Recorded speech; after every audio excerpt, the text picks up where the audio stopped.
Welcome to Legion Builds, where I guide you on how to bring your favorite characters into Dungeons & Dragons. This video and all my content is made possible by my Patreon supporters, and it's dedicated to everyone who subscribes to my channel. I really wouldn't do any of this without you guys. As long as there's one of you, I'm going to keep going. Thank you. Today we're bringing in Caleb Quinn, aka the Deathslinger. From the time of the American West, Caleb was born to Irish immigrants in a land that didn't want them. His father, an engineer, was forced to find whatever work he could. As Caleb grew up, he became quickly interested in inventions. His inventions began innocently enough, but soon turned. Devices to kill and torture showed Caleb's true nature. Over the years, Caleb eventually became a bounty hunter nicknamed the Deathslinger, leader of the Hellshire gang, and eventually was taken by the entity. Armed with his favorite invention, the harpoon rifle named Death to Bayshore, Deathslinger tracks his prey through the realms, believing them to be the people he hated in his life, sacrificing them to the entity in an endless cycle of violence. For today's build, we'll be using the Player's Handbook and Tasha's Cauldron of Everything. We're using standard point array to make things simple, and we are multi-classing, so keep an eye on minimums. We'll start things off with intelligence at 15. By a young age, you are already beginning to create some interesting and pretty scary things. Con comes in at 14. You survive some pretty horrible things, like getting shot in the jaw. Dex follows with 13. You are a marksman, and that's Dex. Strength will be a 12. You do need some strength to reel people in once you harpoon them. Wisdom will be low at 10. You failed some pretty important insight checks, and we're going to be dumping charisma. No one likes you, but who cares? You have a harpoon gun. Caleb is a human. I know your eyes are glowing, but we have no evidence that you have been changed like the Rafer nurse. Seriously, I would like a little bit more information on what's going on with Deathslinger. Is he dead? Is he hypnotized? What the hell is happening? Anyway, Baron Human gives you a free feat and skill with your stat improvements. Place +1 into Dex and Intelligence. For your free feat, Crossbow Expert lets you ignore loading properties to crossbows you are proficient with. Being within 5 feet of an enemy does not impose disadvantage on ranged weapon attacks, and you can fire a hand crossbow with a bonus action after taking the attack action. If your DM uses good firearms, then switch this to Gunner. If not, stick to crossbow. Sorry, I do not like Wizards of the Coast firearms. I prefer Cobalt Press. For your skill, grab Perception. For background, we need the skill Survival and Stealth. Okay, since you're an inventor, let's start with a class that, well, invents. Level 1 Artificer start off with 2 skills. Take Arcana and Investigation. Magical Tinkering lets you imbue a tiny non-magical object with magic. Touching the object, you can now make it give off light, make a sound, emit a smell, or cause it to create a static image. You can do this a number of times equal to your intelligence modifier. Spell casting makes you a spell caster. After a long rest, you can prepare a total number of spells equal to your intelligence modifier plus half your artificer level. You're going to start off with 2 cantrips and 4 spells. 4 spells. Mending lets you repair an object with a break no larger than 1 foot. Thorn Whip fires a harpoon out to 30 feet at a creature and deals 1d6 piercing damage on a hit, and if the creature is large or smaller, you can pull them 10 feet closer to you. Snare creates an invisible magical trap. Taking a 30-foot rope and laying it out into a 5-foot radius circle, the rope becomes invisible. If a creature triggers the trap, they must make a dex save or be pulled 3 feet into the air, and they will stay there until you get them down. They can only become free by making a dex save at disadvantage.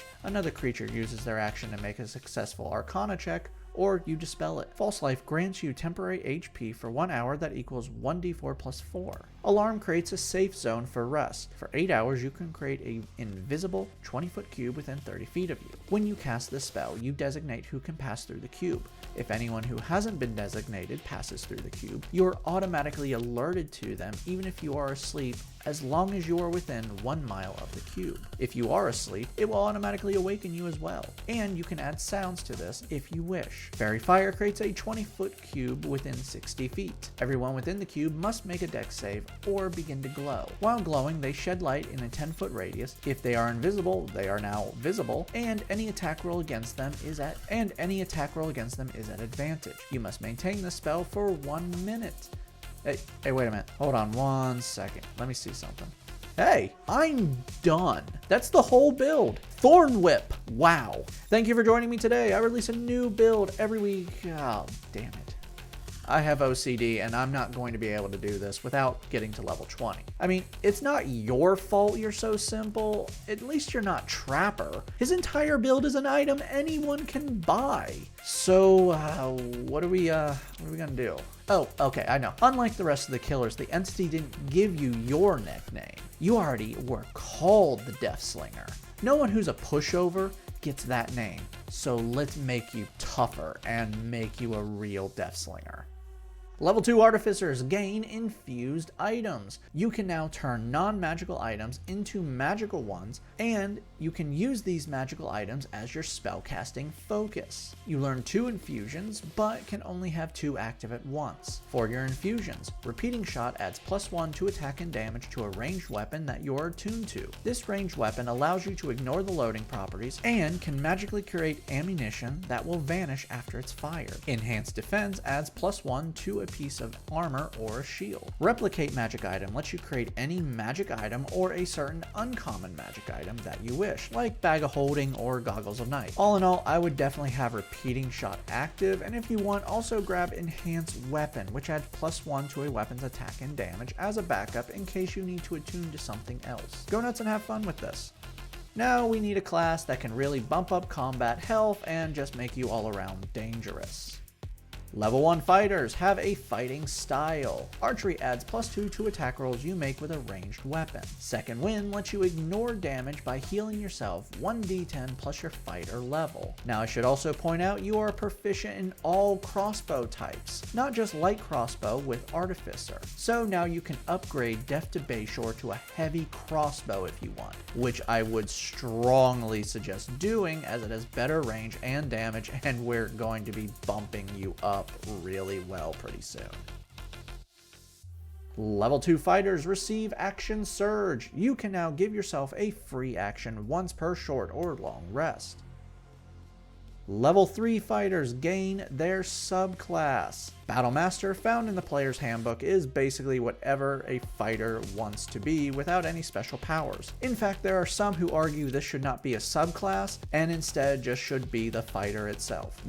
I argue this. Combat Superiority grants you superiority dice. These are 4d8s that you can use to perform special maneuvers between short or long rests. You know 3 maneuvers at this level and will learn more over time. For those maneuvers, Precision Attack allows you to add your superiority dice to your attack roll. Ambush allows you to add your superiority dice to your initiative roll or a stealth check. Disarming Attack forces a creature to drop whatever they are holding when you hit them with an attack, by adding your superiority dice to the damage and forcing a strength save. The DC for this is 8 plus your dex plus your proficiency bonus. Your character level 5 now. Thorn Whip now does 2d6 piercing damage. Level 4 Fighters earn our first ability score improvement. Place this into Dex for better marksmanship. Level 5 Fighters receive extra attack. You can now attack twice with a single attack action, or up to 4 times with an action surge. Level 6 Fighters earn another ability score improvement. Let's bump up intelligence for better shots with your harpoon and a better spell DC. Since you now have a higher intelligence, you can prepare another Artificer spell, bringing your total up to 5. Prepare Cure Wounds, which lets you heal 1d8 plus your intelligence modifier. Level 7 Battlemaster Fighters gain Know Your Enemy. Now by spending 1 minute observing or interacting with a creature outside of combat, you can learn information about them compared to you. Choosing 2 pieces of information, the DM will tell you how they compare to you by saying if they are inferior, superior, or equal to you. These pieces of information can be strength score, con score, dex score, AC, current HP, total class levels, or total fighter levels. You can do this a number of times as long as you spend 1 minute each time. You also learn 2 more maneuvers. For these maneuvers, Distracting Strike allows you to give your gang the upper hand after you hit with an attack. Adding the superiority dice to the damage, the next person to attack the creature you hit before the beginning of your next turn will have advantage on the attack. Maneuvering Attack lets you get your gang into position after you hit an enemy with an attack. When you hit with a weapon attack, you can add the superiority dice to the damage and then choose a friendly creature that can see or hear you. They can now use their reaction to move half their speed without provoking an attack of opportunity from the creature you hit. Finally, you now have 5 superiority dice. Level 8 fighters earn another ability score improvement. I think it's time for a feat. Sharpshooter, found in the player's handbook, lets you make a long-ranged attack without disadvantage. This means your heavy crossbow with a normal range of 100 feet now has a maximum range of 400 feet without penalty. Also, your range attacks ignore half cover, 3/4 cover, and when you make an attack with a ranged weapon, you can make yourself have a -5 penalty to the attack roll and add +10 to the damage should you hit. Level 9 fighters now have Indomitable. You can re-roll failed saving throws, including death saves, once per long rest. Your character level 11 now. Thorn Whip now does 3d6 piercing damage.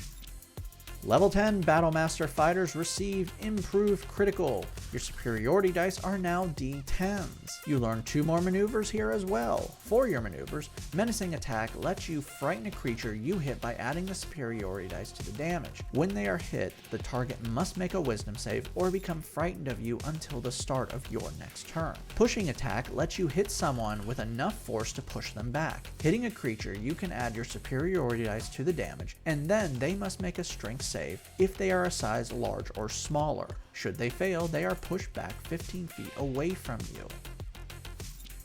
Level 11 fighters gain extra attack ×2. You can now attack 3 times with a single attack action, or 6 times with an action surge.